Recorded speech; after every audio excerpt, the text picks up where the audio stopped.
शहीद अंशुमान के माता पिता का दर्द आप सभी ने सुना होगा। अब इन्हीं से मिलती जुलती कहानी देहरादून के शहीद की मां की एक सामने आई है। शहीद निशांत की मां का दर्द छलका है। उन्होंने भी बताया कि कैसे बेटे के चले जाने के बाद उनकी बहू सब कुछ लेकर अपने मायके चली गई। यहां तक कि पेंशन भी बहू को ही मिलती है। उनके पास जीने के लिए कोई सहारा नहीं बचा सिवाय अपने बेटे की यादें और कुछ तस्वीरें। ये रिपोर्ट देखिए। सुनिए शहीद की मां का दर्द। बहू ने छोड़ा हाथ, सब ले गई अपने साथ।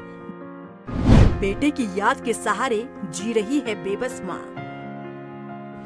इन दिनों शहीद अंशुमान के माता पिता का दर्द लोगों ने सुना, जिसमें उन्होंने मीडिया के सामने बताया कि बेटे की शहादत के बाद कैसे उनकी बहू सब कुछ अपने साथ लेकर चली गई। अब इनकी दास्तां के बाद देहरादून के एक शहीद की मां का दर्द छलका है। ये हैं प्रोमिला सिंह।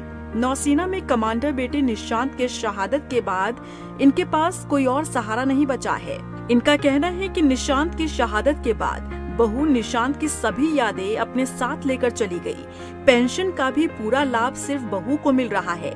निशांत की मां के पास जीवन जीने का कोई और सहारा नहीं बचा है और न ही कमाई का कोई जरिया है। अब तो लड़की इंडिपेंडेंट होती हैं, शादी भी करेंगी, करनी भी चाहिए एंड पूरी लाइफ उनके सामने है, वो अपना कमा लेंगे। उनको तुम इतना पैसा दे दो कि हो सकता है वो गलत यूज भी करें, क्योंकि यंग बच्चे को तुम बैठा रहे हो एक तरह से, वो सोचेंगे हम क्यों काम करें, हमें बैठे बैठाए 1,80,000 यदि महीने का मुझे भी कोई देगा तो फ्री का पैसा तो ऐसे भी बेकार लगता है ना। और वो दूसरी शादी कर लेगी उसकी जिंदगी। लेकिन पेरेंट्स को क्यों नहीं दिया जाता? पेंशन में पेरेंट्स को 50% आना चाहिए। एंड स्पेशली मेरा केस सबसे अलग है, मैं सिंगल मदर हूँ।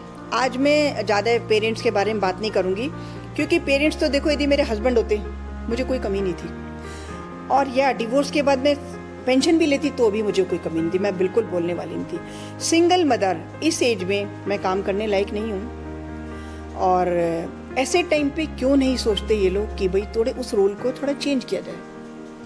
ये मुझे थोड़ी सी वो लगता है कि ये थोड़ा सा गलत रूल है, रूल को चेंज करना चाहिए। जिस घर में ये रहती हैं, इसमें आते ही कमरे की दीवारें नौसेना कमांडर निशांत सिंह के शौर्य पुरस्कारों से सजी आपको नजर आ जाएंगी। निशांत के साथ उनकी कई तस्वीरें आपको नजर आ जाएंगी और इन्हीं यादों के सहारे वो यहाँ रह रही हैं। शहीद की मां का कहना है कि वो अकेले ही इस घर में रहती हैं। पति से पहले ही उनका तलाक हो चुका है। बेटे की शादी के 4 महीने बाद ही वो शहीद हो गया। उनका कहना है कि बहू को पेंशन का सारा रुपया मिलता है। बेटे को 35 साल पाला पोसा, उसे सेना में भेजा, लेकिन उसकी पेंशन का एक पैसा भी उन्हें नहीं मिलता। जो मेरी बहू को पूरी सैलरी मिल रही है, जो मेरे बेटे को भी नहीं मिलती थी, टैक्स कट के मिलती थी। बट वो शायद नौसेना मेडल मिला जब एक सम्मानित किया गया नेवी द्वारा, तो उससे उसको सैलरी मिल रही है पूरी। उसमें मेरा था कि पेरेंट्स को क्यों नहीं, एटलीस्ट कुछ परसेंट जिन पेरेंट्स ने अपने बच्चे को डिफेंस में भेजा उनको क्यों नहीं दी जाती। मेरी बात यह है कि ऐसा क्यों है। बेटे के जाने का दर्द क्या होता है, शायद एक माँ से बेहतर कोई और दूसरा समझ सकता हो। पहले अंशुमान के माता पिता का दर्द और अब निशांत की मां की पीड़ा ये बताती है कि जिस बच्चे को पाल पोस कर बड़ा किया, भविष्य संवारा, उसके जाने के बाद उसका कोई दूसरा सहारा नहीं बचता। यहाँ तक कि पेंशन के रूप में मिलने वाली राशि भी माता पिता की जगह शहीद की पत्नी को दी जाती है। ऐसे में माता पिता के पास सिर्फ बेटे की याद रह जाती है। रफ्तार मीडिया के लिए देहरादून से हिमांशु चौहान के साथ ब्यूरो रिपोर्ट।